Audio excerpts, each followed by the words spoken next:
سر میرا نام پرنو نائک ہے اور میں مرچنٹ نیوی میں کام کرتا ہوں. میرا سوال یہ ہے کہ اکارڈنگ ٹو قرآن یہ کہا جاتا ہے کہ جب قیامت کا دن آئے گا تو اس وقت اللہ جب سب کو پھر سے اٹھائیں گے تو کہا جائے گا کہ اپنی قبروں سے اٹھو. تو ہم ہندوؤں کا کیا ہوگا کیونکہ ہماری تو کوئی قبر نہیں ہوتی.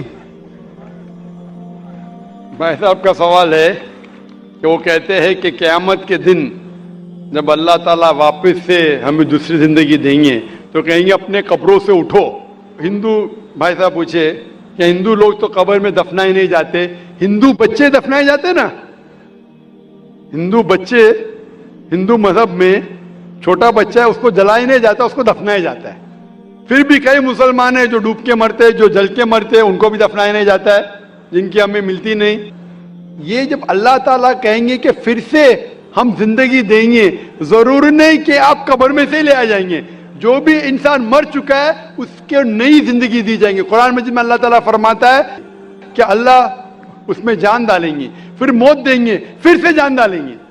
تو اللہ جان ڈالیں گے, چاہے وہ قبر میں ہے, چاہے جلایا گیا ہے, چاہے ڈوب گیا ہے, جو بھی حالت میں ہے اللہ اس انسان میں پھر سے جان ڈالیں گے. اور اللہ تعالیٰ کو جان ڈالنا بہت آسان ہے, چاہے آپ دفنائے گئے ہیں یا چاہے جلا دیے گئے. اللہ تعالیٰ فرماتے جب غیر مسلم کے اعتراض کرتے اللہ سے اور اللہ سے پوچھتے ہیں کہ جب آپ دفنائے جائیں گے اور قیامت کے روز جب انسان اٹھائے جائیں گے تو اللہ تعالیٰ ان کو ہڈیاں کو کیسے جوڑیں گا.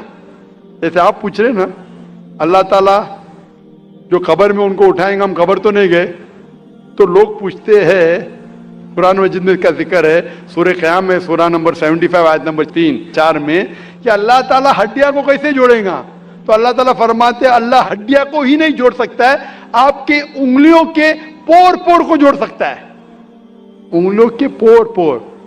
آپ سوچتے ہیں کہ اللہ تعالیٰ کیوں کہتا ہے کیا انگلیوں کے پور پور کو جوڑ سکتا ہے. آج کی سائنس یہ کہتی ہے, سر فرانسس گولٹن ایک سائنٹسٹ ہے جو سن 1880 میں ایک ڈسکوری کیے کہ فنگر پرنٹنگ میتھڈ کہ دو انسان کروڑوں لوگوں میں بھی ان کے فنگر پرنٹ یکساں نہیں ہو سکتے. تو اللہ تعالیٰ فرماتے ہڈیوں کو تو چھوڑو, میں آپ کے انگلیوں کے پور پور کو اکٹھا کر سکتا ہوں اور ہو بہو ویسے پیدا کر سکتا ہوں. تو اللہ کے لیے پھر سے جان ڈالنا بہت آسان ہے, چاہے وہ انسان دفنایا گیا ہے یا جلایا دیا گیا ہے یا ڈوب کے مرا ہے. اللہ کو پھر سے جان ڈالنے میں, چاہے وہ مسلمان مرا یا ہندو مرا یا عیسائی مرا, اللہ کو جان ڈالنے میں بہت آسان ہے, کن فیکن. اور پھر سے ہمیں نئی زندگی دی جائیں گی اور پھر حساب کتاب کیا جائے گا. اور حساب کتاب میں اگر آپ اللہ کے احکامات پہ عمل کیے تو انشاءاللہ آپ جنت میں جائیں گے, اس دنیا کے امتحان میں سفلتا پائیں گے. لیکن اگر ان کے احکامات پہ آپ نے نہیں چلے, ان کے مطابق نئی زندگی بسر کرے, تو آپ اس زندگی میں سفلتا نہیں پائیں گے. سر ایکچولی یہ ریلیجن ہونا ہی نہیں چاہیے میرے خیال سے. تو یا تو بہت سارا وار ہوتا ہے, آپ نے بولا بردرہوڈ ہوتا ہے, تو ایکچولی یہ ریلیجن نہیں رہے گا تو یہ بردرہوڈ ریفر نہیں رہے گا, ہیومینٹی رہے گا, نہیں تو وار بھی نہیں رہے گا. تو ریلیجن ہونا ہی نہیں چاہیے کانسیپٹ. ریلیجن کیوں ہوتا ہے, کیا آپ ہیلپ کریں گے اس کے لیے؟ بھائی صاحب کا سوال ہے کہ ریلیجن ہونا ہی نہیں چاہیے, یہ مذہب ہونا ہی نہیں چاہیے. یہ مذہب کی وجہ سے وار ہوتا ہے, جھگڑا ہوتا ہے. آپ کہتے ہیں بھائی چارہ بڑھتا ہے, وار ہوتا ہے. صرف ہیومینٹی ہونا چاہیے. بھائی صاحب نام کے بیکسن جارج. کون سے مائکرو فون پہ ہاتھ اوپر کریں گے؟ جارج بولیے سر. پیچھے والے مائکرو فون. جارج بھائی صاحب سے پوچھوں گا, یہ کہتے کہ مذہب ہونے کی وجہ سے لڑائی ہو رہی. بھائی صاحب کیا میں آپ سے لڑ رہا ہوں؟ بھائی صاحب نہیں کیا میں آپ سے جھگڑ رہا ہوں؟ نہیں سر. ہاں کہ نہیں؟ نہیں سر. آپ سمجھتے میں مذہبی ہوں؟ ہاں سر. ہوں نا. تو میں کیا آپ سے لڑ رہا ہوں؟ جو صحیح مذہب کو جانتا ہے, سچا مسلمان ہے, وہ عام طور پہ جھگڑا نہیں کرے گا. کیونکہ قرآن مجید کی آیت ہے سورہ مائدہ کی سورہ نمبر 5 آیت نمبر 32 میں لکھا ہے کہ اگر کوئی بھی مسلمان, چاہے مسلم ہو یا غیر مسلم ہو, اگر کسی کا قتل کرتا ہے, چاہے مسلم یا غیر مسلم کا, بنا کوئی وجہ کے, قتل کے بدلے قتل, یا اگر اس نے اس زمین پہ if he has caused corruption in the land,